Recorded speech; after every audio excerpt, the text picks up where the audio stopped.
Hello all of you beautiful people, Jules here for WhatCulture.com. And you know what, over the years there have been hundreds of video games that have been based on famous movies, with the late 20th and 21st centuries giving us, well, a metric shedload of them. And everyone knows that such projects can be rather hit and miss affairs, and guess which ones we're taking a look at today. As I'm Jules, this is WhatCulture.com, and these are 8 movie video games that were epic fails. Number 8, Rambo, the video game. Now, it's astonishing to play Rambo the video game and believe that this came out the same year as Call of Duty Advanced Warfare. Titanfall, Destiny, Alien Isolation, and Wolfenstein The New Order all took classic genres and IPs, breathing new life into them with fantastic settings, gameplay mechanics, and stories that were worth seeing through to the credits. But Rambo was nowhere near the same tier in both design or execution. It plays like an on-the-rails shooter, which is an odd throwback to the Nintendo Wii slew of titles like Resident Evil Chronicles or House of the Dead. But Rambo didn't simply have the finesse in its controls that the Wii Remote titles enjoyed, and played at a stuttering pace. The mouse control is marginally better on PC, but that doesn't save it from being goddamn awful. What's worse is that the character models look like their upscaled PlayStation 2 graphics. No new dialogue was recorded for the game either, because the developer instead just bought the rights to the audio from the movies. So simply put, Rambo the video game had bad graphics, bad audio, and bad design all around. What a stinker. Number 7, Saw 2 Flesh and Blood. Since 2004, the Saw franchise has made just shy of about $1 billion at the box office, spawning 6 sequels in as many years and a later reboot/sequel Jigsaw in 2017. The video games from 2009 and 2010 took various elements from the films available at the time. Now, Konami wanted Saw to be its next Silent Hill, but it definitely wasn't. Saw the video game acted as a bridge between the first 2 films and gave gamers the chance to explore an asylum full of jigsaw traps. Environmental details were faithful to the sets of the films, and creator James Wan was credited with helping develop the story and had input with the trap designs. Critical reception was pretty middling, with flawed combat and puzzles that were fairly tiresome. The sequel managed to take that combat system and make it worse. Heavy and light attacks were just gone completely, and instead players had to react to button prompts rather than with their own skill. This is a video game that didn't fail because it didn't capitalize on the first game. What it did was take a serviceable game and just diluted the appeal intensely. Number 6, Ghostbusters 2016. The Ghostbusters 2016 video game could have been something special. The earlier 2009 action-adventure was a labour of love, with the 2016 game being a twin-stick shooter that didn't even fit with the new vision of the then-new movie. Ghostbusters 09 had members of the original cast involved in what was essentially Ghostbusters 3, but the 2016 game just took the license to cash in.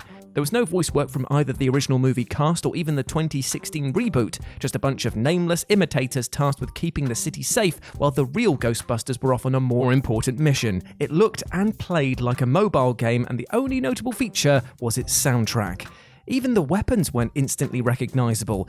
They're proton packs for sure, but one is a minigun, the other is a shotgun, and there's even one Ghostbuster dual-wielding. All of which misses the point of how the crew go about actually busting ghosts together. The saddest ending to this saga wasn't just that we were treated to a bad Ghostbusters game. The developer closed down just 3 days after the release of this title, filing for bankruptcy amidst other legal proceedings. Number 5, Star Trek 2013.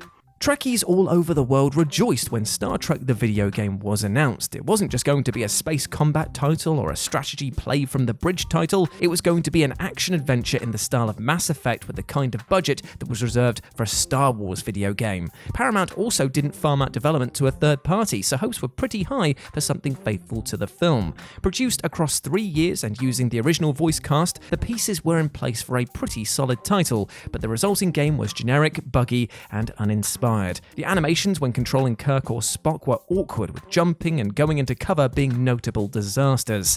The script was also fairly cliched. The lip syncing was also mistimed, and the game held players' hands with obvious text or repetitive dialogue prompts. A co-op mode was there, but it made little difference whether you had a friend alongside or not. Attempts were made to vary gameplay with exploration, shooting, swimming, and even a little space combat, but as a game, it was average and generic all around. Simply put, this was nowhere near the overall quality of the pair of Star Trek films between 2009 and 2013, and sadly, there's been no sign of a sequel either. Number 4, Aliens Colonial Marines. What is it about sci-fi movies that just don't translate well into video games? Alien Colonial Marines looked like a good shout, a modern first-person shooter offering an action combat experience in the style of the second movie. Early previews were pretty promising, and the game also apes the movie in the intro, pulling Marines out of cryostasis, briefing them, then throwing them into a hostile environment. This time it's the USS Sulaco, who's sent to retrieve Marines that have gone missing. But the problems begin to surface all over the bloody place. The first being the graphics look nowhere near as good as the competing games out there at the time. Second was the fact that the Xenomorph AI was so wonky it became more famous for memes than it did scares. Then suddenly you're fighting other human forces. Have we just stepped back into a 1998 remake of Half-Life that's worse in every conceivable way? The game misses the point in so many ways, probably being a symptom of the 4 development studios that were cobbling this together. Love it or hate it, this was soon surpassed by the superior survival horror experience that was Alien Isolation. Number 3. Ju-On the Grudge. So Ju-On the Grudge was released on the Wii of all systems. Subtitled Haunted House Simulator, it had just the kind of scares featured in a British fairground haunted house from 3 decades ago. In other words, pretty shit ones. With no combat system, Ju-On was reliant on slow movement and slower jump scares. It also used the episodic format seen in the 2002 film. The environments and sound design were pretty effective, though the controls were basic at best. Players had to point to a direction and then hold the B trigger to step forward, and it was painfully slow, making a game more about exploring rather than playing or indeed surviving. Most critics slated this because they were expecting more of a survival horror and not just an interactive movie. It had very little pace and didn't do justice to the fear factory that was the original movies. And it's just such a shame because this feels like a huge wasted opportunity. Number 2. E.T. the Extraterrestrial. Do I really need to say why this is a huge disappointment? Just look at the burial man that this game has in real life. Talking about this game causes me to have Vietnam-style war flashbacks, so you know what? Next. And number 1, Enter the Matrix. So The Matrix was the 1999 sci-fi blockbuster that basically put sci-fi back on the map. Enter the Matrix, though, was a critical failure of a video game that released alongside 2003's The Matrix Reloaded. The Wachowskis made no secret of the fact that they wanted a mega franchise after the success of the first film.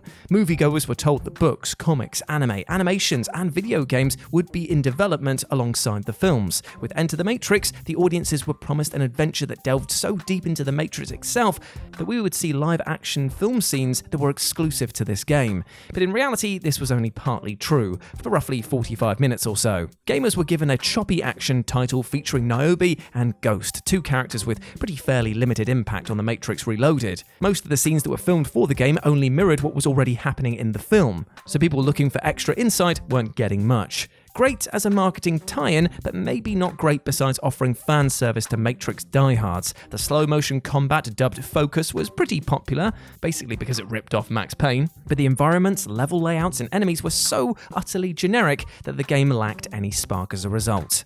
And there we go, my friends. Those were 8 video game movies that were epic fails. I hope that you enjoyed that, and please let me know what you thought about it down in the comments section below. As always, I've been Jules. You can go follow me over on Twitter at RetroJ with a 0, or you can swing by Live and Let's Dice, that's Dice with a C, or do all of my streaming outside of work, and it'd be great to see you over there. But before I go, just want to say one thing. Hope you're treating yourself well, my friend, with love and respect, because you goddamn well deserve it, and do not let anything or anyone else tell you otherwise, alright?